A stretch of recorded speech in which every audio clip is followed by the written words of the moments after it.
मेरे साथ हैं एक ऐसे नेता जिन्होंने उत्तर प्रदेश में एक बार नहीं बल्कि कई बार इतिहास रचा है। 2014 में उत्तर प्रदेश में उन्होंने बीजेपी की साख बनाई।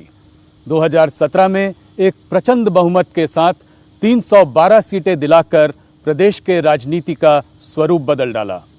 आज बात करते हैं गृह मंत्री अमित शाह जी से एक एक्सक्लूसिव इंटरव्यू में, इस चुनावी दौर में उनका पहला इंटरैक्शन।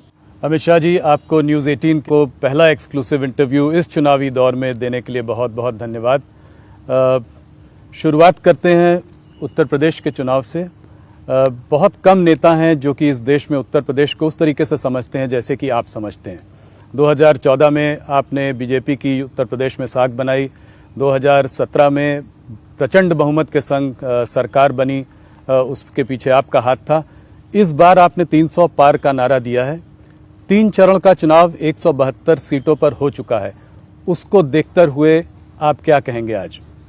देखिए, 3 चरण का जो चुनाव हो रहा है और बाकी जो चुनाव है, मैं उत्तर प्रदेश में जब हमारी जन विश्वास यात्रा घूमी, विजय संकल्प रैलियां हुई, मैं पूरे उत्तर प्रदेश का दौरा कर आज यहाँ आपके सामने बैठा हूँ। उत्तर प्रदेश में बहुत बड़े बहुमत के साथ भारतीय जनता पार्टी की सरकार बनने जा रही। योगी जी के नेतृत्व में भारतीय जनता पार्टी उत्तर प्रदेश का जनता का मन जीतने में सफल हुई है और प्रधानमंत्री की लोकप्रियता 2013 दिसंबर से भी ज्यादा आज हम इसको महसूस कर रहे हैं। ग्राउंड में ये फील है, ग्राउंड में ये फील है और मैं मानता हूं कि उत्तर प्रदेश का चुनाव फिर से एक बार बहुत अच्छे नतीजे भारतीय जनता पार्टी के लिए लाएगा और विजय की बाउंड्री निश्चित ही उत्तर प्रदेश की जनता भारतीय जनता पार्टी के लिए लगाने जा रही है। ज्यादातर अगर सर्वे को देखें अमित शाह जी, तो 230 से 260 सीट्स आपको दी जा रही थी। तो आप देखिए, 2017 के सर्वे का एवरेज 238 था और हमें 325 सीटें मिली थी। कई बार सर्वे में परसेप्शन भी बहुत महत्व रखता है, क्योंकि सारे सर्वे करने वाले अपनी क्रेडिबिलिटी को सर्वे के साथ जोड़ते हैं और दूसरा, जो सर्वे करने वाले को भी जनता बताती है वो हमेशा सच हो वो जरूरी नहीं। ढेर सारे कंसिडरेशन होते हैं, कौन आया है, कहां से आया है, कुछ मालूम नहीं है। सब लोग संभल कर बोलते हैं, चुप कर जाते हैं और जो चुप कर जाते हैं इसका वोट कभी सर्वे में रिफ्लेक्ट नहीं करता है।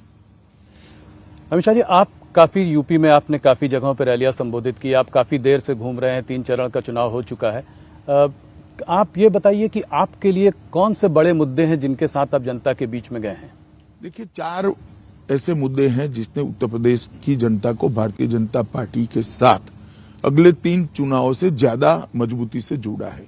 सबसे पहला मुद्दा है लॉ एंड ऑर्डर, दूसरा मुद्दा है गरीब कल्याण का, तीसरा मुद्दा है उत्तर प्रदेश के अंदर विकास, इंफ्रास्ट्रक्चर हो, पीने का पानी हो, स्वास्थ्य की सुविधा हो या बिजली पहुंचना हो, और हमारा चौथा मुद्दा है कि हमने जिस प्रकार से उत्तर प्रदेश के अंदर एडमिनिस्ट्रेशन में परिवर्तन किया है, ये बहुत बड़ा मुद्दा है।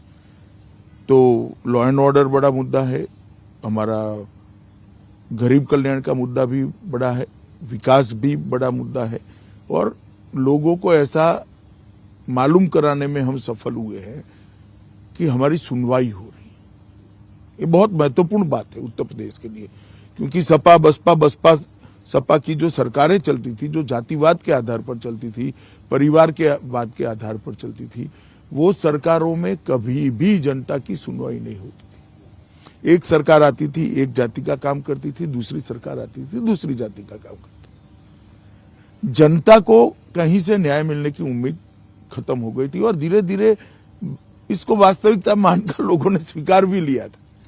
परंतु मोदी जी के नेतृत्व में जो 2014 में परिवर्तन हुआ, उसके बाद एक आशा बनी और ये आशा को फलीभूत होते हुए आज लोग देख रहे हैं। तो सबसे बड़ा मुद्दा आप लॉ एंड ऑर्डर का मानते हैं, सुरक्षा का मानते हैं? मैं उत्तर प्रदेश में लगभग 2013 की मई से लेकर 2000 की काउंटिंग तक कार से हर जिला छोड़ दीजिए, हर ब्लॉक तक लगभग गया हूं। कोई सोनभद्र के 1-2 ब्लॉक छूट गए हो, हर ब्लॉक तक मैं गया हूं। मैं आपको बता सकता हूं, उत्तर प्रदेश के अंदर थाने में जाते ही एफआईआर रजिस्टर हो जाएगा, इसको कल्पना मानी जा सकती। सपा आती थी तो एक धर्म विशेष के लोगों को कुछ भी करने का अधिकार होता था। पश्चिम में किसानों के घर के सामने बांधी हुई भैंसे छोड़कर ले जाते थे, किसान उफ नहीं कर पाता। हमने स्थिति देखी है। मेरठ से कई सारे लोगों ने दिल्ली में किराए के फ्लैट लेकर बच्चियों को यहां पढ़वाना शुरू किया था, वहां से पलायन हो रहा था। करोड़ों रुपए की लोगों की भूमि गुंडे कब्जा कर बैठ गए थे। आज योगी जी की सरकार बनने के बाद डकैती के अंदर 72% की कमी आई, लूट के अंदर 62% की कमी आई, अपहरण के अंदर 29% की कमी आई और बलात्कार के मामले में 50% की कमी। ये बहुत बड़ा मुद्दा उत्तर प्रदेश के। आज एक ही समय ऐसा है जब आजम खान, अतीक अहमद और मुख्तार अंसारी तीनों जेल में। उत्तर प्रदेश की जनता ये सोच नहीं सकती जी कि जो उनको परेशान करने वाले थे बेचारे बनकर आज जेल की रोटियां तोड़ रहे और वो एक चैन की सांस ले रहे। एक भी जिले में कोई बाहुबली नहीं है, एक भी जिले में कोई माफिया नहीं है।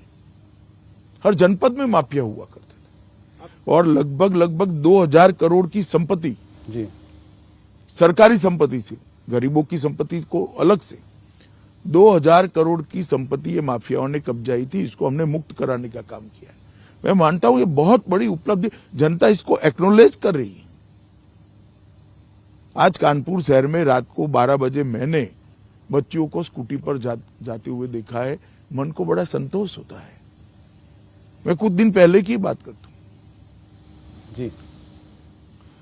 मैं एक होटल में ठहरा था, उसकी खिड़की से रात को 12 साढ़े 12 बजे मैं रोड देख रहा था। कई बच्चियां स्कूटी लेकर कानपुर में रात को 12 बजे अकेली जा रही थी।